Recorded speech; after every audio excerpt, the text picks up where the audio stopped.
Et les amis, quand j'ai fait le montage vidéo pour l'installation de la barre de torsion de Baharon sur un RT 2020 en montant, je suis arrivé à peu près à 22 minutes de long. Alors, j'ai décidé de le faire en deux parties. Qu'est-ce que vous regardez présentement? C'est la partie numéro 1. Hey, salut tout le monde! Mon nom est Pierre Poliquin des accessoires-spider.com et bienvenue dans la Spider Shop, dans votre Spider Shop. Aujourd'hui, la vidéo, on va faire l'installation d'une barre de torsion de Baharon sur un RT 2020 et plus. Une note très importante avant de commencer, il faut comprendre que votre Spider, là, vous avez besoin d'un espace de 24 pouces avec le plancher. Je ne vous parle pas des pneus puis 24 pouces, je vous parle du dessous du Spider, 24 pouces. Pourquoi? Parce que la barre de torsion, vous allez le voir dans l'installation, elle ne sort pas comme ça, ou sur un angle de 20 ou 30 degrés. On ne peut pas tricher, là. Elle sort comme ça, puis vers là-bas. Fait que vous avez besoin du 24 pouces pour être capable de bien la sortir. Il n'y a pas de façon de tricher. Dans la description, je vais mettre des liens pour l'installation sur un RT 2013 à 2019, parce qu'on a déjà fait une série de 2 vidéos pour l'installation de la barre de torsion. Et prochainement, je vais aussi faire une vidéo d'installation pour la série DF3. Si vous appréciez les vidéos qu'on fait pour les installations, puis vous avez besoin d'une barre de torsion pour votre Can-Am Spider, bien, ça serait grandement apprécié si vous l'achetez pour nous encourager sur lesaccessoiresspider.com. C'est www.lesaccessoiresspider.com. C'est parti, on prend le Can-Am Spider, on va le mettre sur notre lift à 4 poteaux. On commence!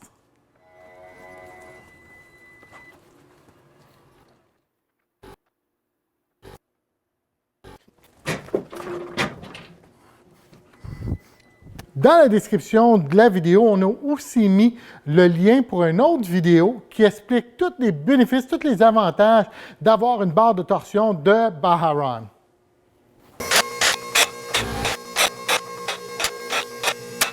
Une fois votre boîte vidée, vous allez avoir votre barre de torsion, bien sûr. Vous allez avoir quelques couplets, comme ça. Il va y avoir 2 bushings, 2 vis, et vous allez avoir 8 espaceurs, là, des spacers. Vous allez en avoir 8 comme ça. Pour faire l'installation, on va avoir besoin de quelques outils. Alors ici, on a une clé 10 mm. J'ai un petit aussi ratchet là, avec une douille 10 mm. J'ai 2 clés 13 mm. Moi, je suis chanceux, j'aime bien ceux-là ici. Là. Il y a un petit ratchet au bout de ma clé. Ça va être bien pratique, ça. On a une paire de pinces à nylon. On a besoin d'un couteau utilitaire. Moi, j'ai une petite drill ici avec une bite Torque 30. Ça va être bien pratique, ça aussi.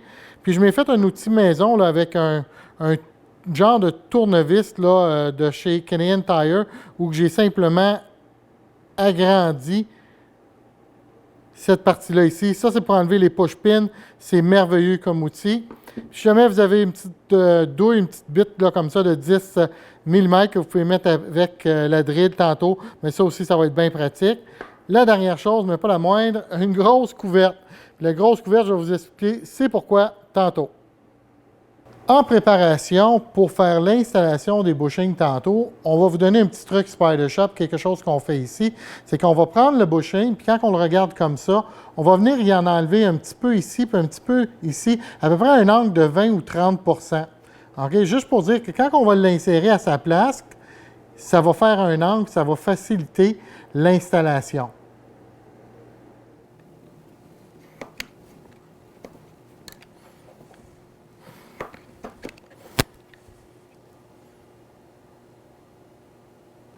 Maintenant qu'on est en dessous du Spider, on va avoir 3 panneaux à enlever. Il y en a un ici et il y en a 2 côtés ici, de chaque côté. On veut, ça c'est une combinaison d'une vis Torque 30 puis des push-pins.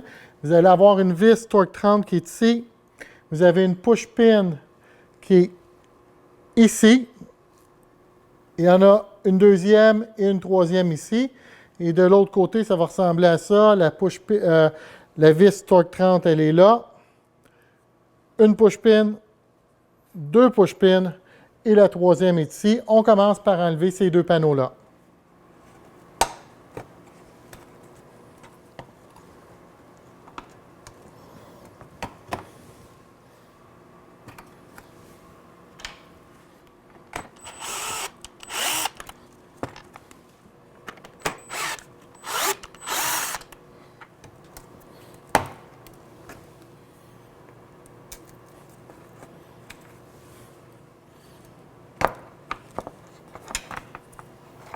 Pour enlever le troisième panneau, qui est un petit peu du côté gauche, là, au centre du spider, en fin de compte, il y a 4 push-pins. Il y en a une ici. Il y en a une là. Vous en avez une autre ici.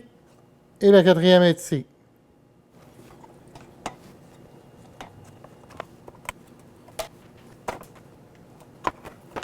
On travaille du côté droit du spider.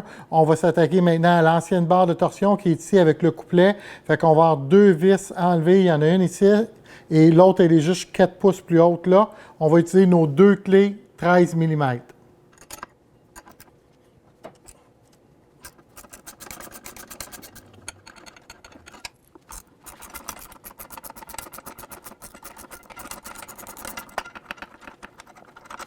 On est du côté gauche maintenant, on va avoir nos 2 vis, une ici, puis une juste un petit peu plus haute. On enlève le couplet.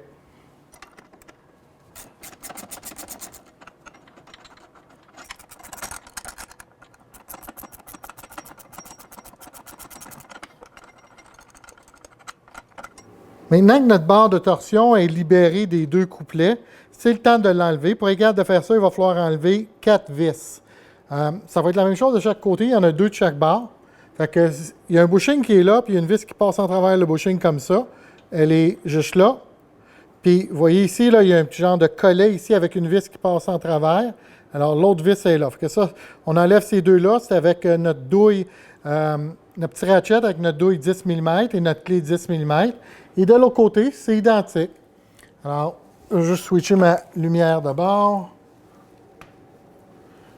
On a un bushing qui est juste ici avec la vis là et l'autre vis, elle est juste ici. On enlève les 4 vis. Au début, j'ai parlé d'une petite drill là, qui serait bien pratique. Bien, c'est le temps de l'utiliser si vous en avez une.